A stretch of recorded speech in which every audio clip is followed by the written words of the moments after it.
सब और लिखना लिखना ही है। ये लगा 6 देगा तीसरे की पीढ़ी द्वारा निम्नलिखित प्रत्येक संख्या के वर्गमूल को की संख्या की ज्ञात कीजिए। तो हमारी संख्या कितनी 9, 1 की 2, 3 दिया 9, कुछ बचा कैंसिल हो गया जी। तो हमारा जो 3 आया जो क्या आ गया इसका वर्गमूल आ गया। क्या आ गया वर्गमूल √9 का। तो देखो ये तो हमारी सिंगल संख्या की थी है नहीं, ज्यादा बड़ी संख्या नहीं थी। अब हम बड़ी संख्या का दिखाएंगे ठीक है। जैसे क्वेश्चन नंबर 8, क्वेश्चन नंबर 8 सबसे बड़ा क्वेश्चन है ठीक है, इससे बड़ा क्वेश्चन नहीं है। देखो हमारा दे रखा 65, 76, 66, 0, 2 और 5, 2 4 6 8 9, 2 4 6 8 9 सब बच्चों को दिख रहा जी। या ध्यान दे लो, 7 वाले भी देखेंगे 8 वाले देखेंगे। अगर इतनी बड़ी संख्या होती तो हम कैसे करते हैं, हम जोड़े दरसा बनाने शुरू करते हैं। 1 2 3 4, एक रहेगी संख्या से सिंपल संख्या। तो अगर सिंगल संख्या रह सकती है तो हम ऐसे ही छोड़ देंगे, समझ गए जी। तो हम ऐसे खींचेंगे और ऐसे खींचेंगे ठीक है। एक अक्षर जो आ जाए यहाँ पे उसी हिसाब से हम लाइन खींच देते हैं। सब बच्चों समझ में आ गया जी। अब कोई सी भी संख्या हम उसे जोड़े से ही गुणा करते हैं। जैसे 1 का 1, 2 दूनी 4, 3 तिया 9, तो हमारा यहाँ पर 6, तो 1 का 1, 2 दूनी 4 और 3 तिया 9 जाता हो जाएगा, तो 2 दूनी क्या लेंगे 4। सही है जी। अब 6 में 4 का कितने बचे 2 सब बच्चों समझ में आ गया। जी। अब पूरा जोड़ा उतारेंगे। क्या उतारेंगे जोड़ा 5 और 7। सब बच्चों समझ में आ रहा, देखते चलियो, जिसे नहीं दिख रहा वो खड़ा होकर देख सकता ठीक है पीछे वाले, लेकिन कुल मिलाकर सबको देखना। अब हम इन क्या करेंगे, इन दोनों को क्या कर लेंगे जोड़ लेंगे, 2 2 4। सब बच्चों समझ में आ गया। अब हमारा 257 है, तो हमें ऐसी संख्या लेनी है यहाँ पे कि उसकी गुणा करके इसके बराबर हो जाए। अगर हम यहाँ पर लेते हैं 6 छंग 36 का 6 से 3, 6 चौक 24 27 जाता हो जाएगा, तो हम इसे लेंगे 5 बार। कितनी बार लेंगे 5 बार। 5 बार। 5 पंजे 5 पंजे 25 का 5 हासिल 2, 5 और 20 2 22।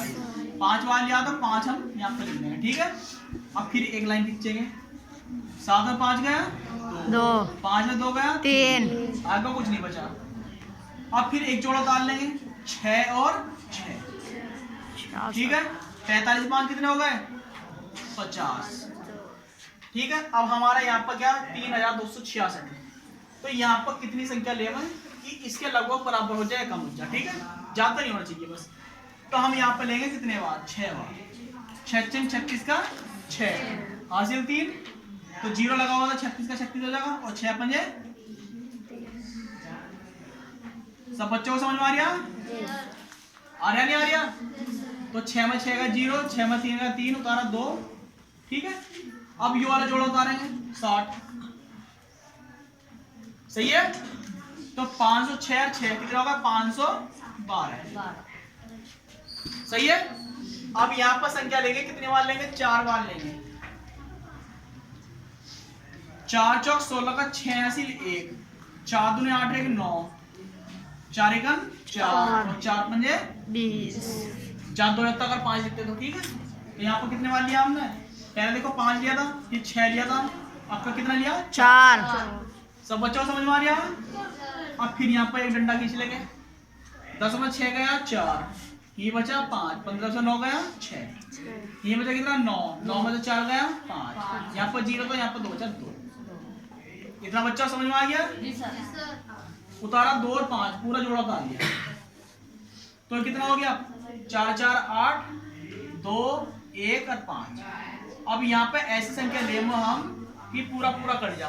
5 ले ली, 5 पंजे 25 का हासिल 2, 5 8 40 2 42 हासिल 4, 5 2 10 4 14 का 4 हासिल 1, 5 1 5 1 6 और 5 पंजे 25। पूरा पूरा कट गया जी।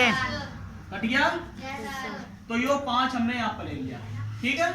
तो इसका आंसर जो वर्गमूल आया हमारा, कहाँ को लिखूं, इसका जो वर्गमूल आया वो आ गया 2 5 6 4 5। देखो इतनी बड़ी संख्या का इतना बड़ी संख्या वर्गमूल है, तो हम क्या लिखेंगे 6 5 7 6 6 6 0 2 5। इसका अंडर रूट निकालना तो हमारा क्या आ गया ये। ठीक है, तो बच्चों को समझ में आ गया। इससे बड़ा सवाल तो हो ही नहीं सकता। अब इससे सब छोटे छोटे रहेंगे। देखो हमने सबसे छोटा बताया, अब सबसे बड़ा बता दिया। ठीक है, इससे बड़ा क्वेश्चन नहीं आता जल्दी से, तुम्हारी क्लास के अकॉर्डिंग। बड़ी क्लास के अकॉर्डिंग की बात अलग है। ठीक है, पहले बात तो बड़ी क्लास में इतना बड़ा क्वेश्चन आता है। तुम्हारी क्लास के अकॉर्डिंग जो आता है वो इससे बड़ा क्वेश्चन नहीं आता। तुम मिलाकर देखोगे तो इससे बड़ी संख्या नहीं मिलनी कोई भी। ठीक है, हमने सबसे छोटा बता दिया और सबसे बड़ा भी बता दिया। तो क्वेश्चन नंबर 1 से लगाकर 8 तक एक ही जैसे हैं, बल्कि 1 से लगाकर 20 तक एक ही जैसे क्वेश्चन है। आप बताओ सब बच्चों को समझ में आया? किसी को दिक्कत?